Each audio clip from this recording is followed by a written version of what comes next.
These 40,000-pound underwater bombs are just another test before the U.S. Navy's largest and most expensive aircraft carrier is declared combat-ready.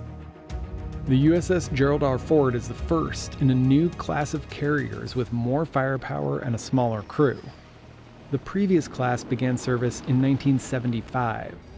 The Ford was designed to save billions over a 50-year lifespan.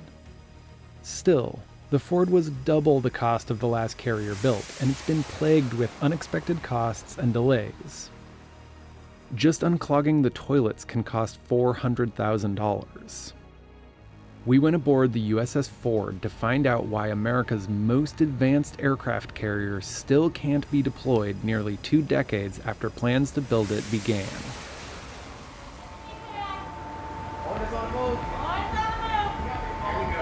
These sailors are moving ordnance onto a new kind of weapons elevator that allows them to do what would be impossible on any other aircraft carrier.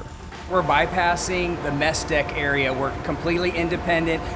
You would never even see us moving ordnance throughout the day. So it's more secure with higher survivability, and we can store more on board. It's the only way to move munitions from deep inside the Ford to rearm planes on its flight deck. Less advanced carriers move weapons in a more dangerous way, through the hangars to the flight deck. There are 11 elevators on board, yet only 7 are fully functioning. Until all 11 elevators are complete, this ship can't be certified for deployment. The advanced weapons elevators are just one example of nearly 24 major new technologies that make the USS Ford cutting edge and one big floating experiment. Tal Manville is a retired Navy captain who served as the very first project manager on this new class of aircraft carrier. The ship was supposed to start construction in '04. It got moved to '05. They made an adjustment. They delayed it a second time. They delayed it a third time. Pushing that out, the ship, just by those delays, went from $6.4 billion to $10 billion. The Ford is the first of 4 new carriers already in different stages of design and build.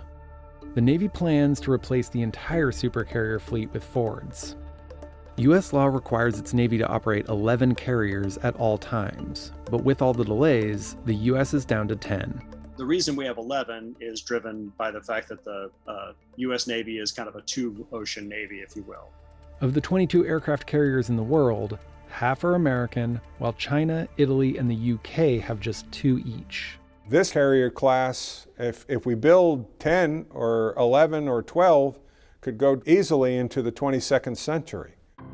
More than 5,000 shipbuilders worked an estimated 49 million hours to build the Ford. That's 7 times the hours logged building the Empire State Building. Admiral Mike Gilday, the chief of naval operations, said it was a mistake to introduce more than maybe 1 or 2 technologies on any complex platform at a time. Admiral Gilday is right. What you want to do is only do 1 or 2 new technologies on a new ship. And here's the reason why.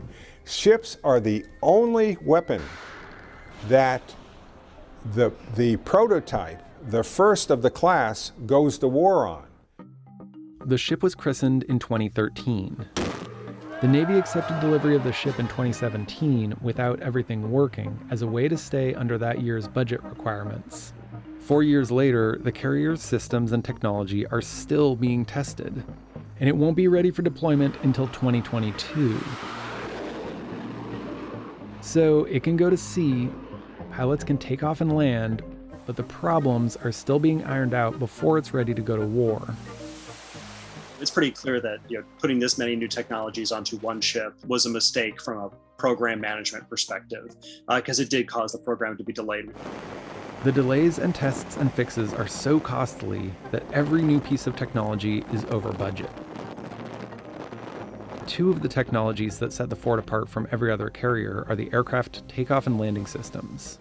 Some of those are very large, not incremental changes, but I would say revolutionary changes in terms of the electromagnetic aircraft launch system. Other carriers use steam-driven catapults to propel their jets off the deck. But the Ford uses electromagnetic linear induction motors, similar to a high-speed maglev train or roller coaster. Just research and design on the electromagnetic aircraft launch system cost over $1 billion. Installing it on the USS Ford cost more than twice what it was supposed to. The steam catapult system had thousands of moving parts. There are less than 100 moving parts on an electromagnetic catapult, so that was a big improvement. Fewer moving parts means fewer sailors to operate and maintain. The smaller crew and new technologies were projected to save $4 billion over its 50-year run, compared to the previous class of aircraft carriers. The new system causes less stress on the planes, so they last longer, and more types of aircraft can use it, including ones that are still being designed. Landing and takeoff are easier on pilots too, since a computer does the work. The pilot turns over control to the computer. It autopilots the airplane down to the carrier deck. And then when it hits that advanced arresting gear, it just smoothly brings it to a stop. So it's a dramatically different experience for the pilot. It's much safer.